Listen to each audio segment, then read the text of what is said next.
খুব চেঁচাচ্ছেন, কিন্তু ফজরের নামাজটা পড়েছেন কিনা এরকম ঘটনা ঘটছে মনে আজকে, তাই না? জামশেদ মজুমদারকে খুব গালিগালাজ করছেন, তাই না? আচ্ছা, আপনার হাতে ঘা লাগলো কেন বলেন তো দেখি? নামাজের কথাই তো বলেছে, আর কিছু বলেনি তো। নামাজ চেনেন আপনি? শোনেন, মানে কাফের অবস্থায় আপনি যাই করেন না কেন কোনো লাভ হবে না। আগে কি? ঈমান, আকীদা পরিষ্কার করার পরে প্রথম দায়িত্ব কি? সালাত। যে দেশের মানুষ বিশ্বাস করে নামাজ না পড়লে ঈমান ঠিক আছে, তাই না? এরাই কিন্তু এই কথাটার উপরে কি দিছে না, এরাই সমালোচনা করছে। আপনার হাতে ঘা লাগলো না, চুপ থাকবেন আপনি, তাই তো আমি তো মনে হয় মুনাফিক। কারণ আজকে ফজর সালাত 9টায় পড়েছি। কয়টায়? 9টায়। ঘুমাচ্ছিল 9টায় পড়েছি, 3টায় ঘুমাইছেন। আপনার মাঝে আর 2 পায়া আপনি আর 4 পায়া কুকুর, এই দুইটার মাঝে তেমন কোনো পার্থক্য নাই। কিন্তু কুকুর সারা রাত দৌড়ায়, ঠিক ফজরের আগ মুহূর্তে বড় একটা ছায়ের স্তূপের উপরে ঘুমায় যায়। কয়টা পর্যন্ত ঘুমায়? 9টা 8টা পর্যন্ত ঘুমায়। আর আপনি সারা রাত দৌড়ালেন, ঠিক ফজরের আগে কি ঘুমাই গেলেন, উঠলেন কয়টায়? কি কত বড় সাহেব, 8:30টায় উঠে ব্রাশ করছে, মনে হচ্ছে যে এর চেয়ে বড় শয়তান পৃথিবীতে নাই। তার ঢং কত সুন্দর। ও কি মানুষ? তো বানরের চেয়েও খারাপ, কুকুরের চেয়েও খারাপ। ও সব বুঝে, কিন্তু শরীয়ত। আপনি বলবেন যে কুকুরের চেয়ে খারাপ বললেন কেন? আমি বলেছি? আমি বলেছি কথা? আল্লাহ বলেছেন। আপনি টেরা, আপনি বয়রা, বয়রা বোঝেন? এটা আপনার কানে ঢুকে না। আল্লাহ বলেছেন উলাইকা কাল আনাম বাল হুম আযাল। তারা চতুষ্পদ জন্তু নাই, বরং তার চেয়েও খারাপ। বানরের চেয়ে খারাপ কে? শুয়োরের চেয়ে খারাপ কে? শুয়োর বুঝেন আপনারা? এর চেয়ে খারাপ কে? এটা আল্লাহ বলছেন, আমি বললে দোষ। আপনার হাতে ঘা লাগার কথা না তো? ঘা লাগলো কেন? আপনি সব বোঝেন।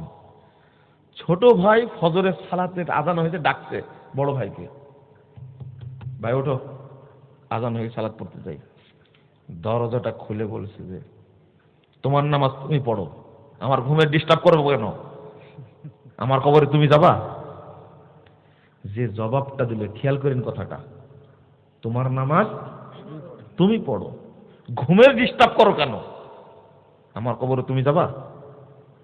দেখছেন কত বুদ্ধিমান। আল্লাহ বলেছেন ওহম কুলুবুন লা ইয়াফকাহুনা বিহা, তাদের অন্তর আছে কিন্তু অনুধাবন করে না। কত সুন্দর করে কথাটা বললো। এই ছোট ভাই বড় ভাইকে আর কোনোদিন ডাকবে? কোনোদিন ডাকবে না।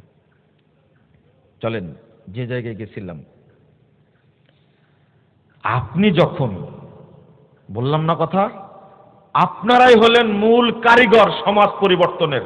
আমি তো একজন বক্তব্য দিই, আপনারা সাজায় রাখেন মঞ্চ, আর আমরা যাই, তাই না?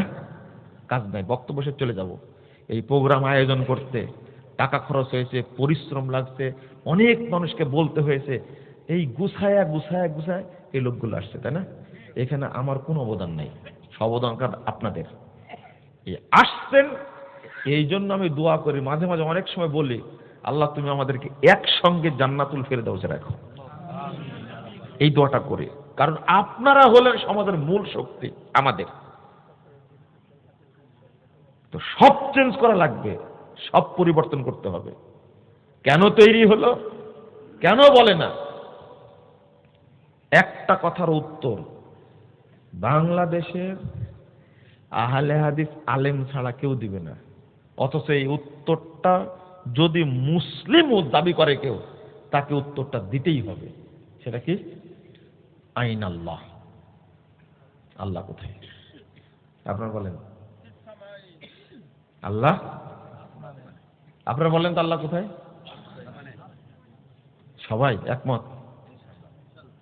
সত্যটা বলবেন। ইনশাল্লাহ এখানে বলে, ওই জন্যই তো কোথায় বলতে হবে এটা সেখানে শুরু করেছে।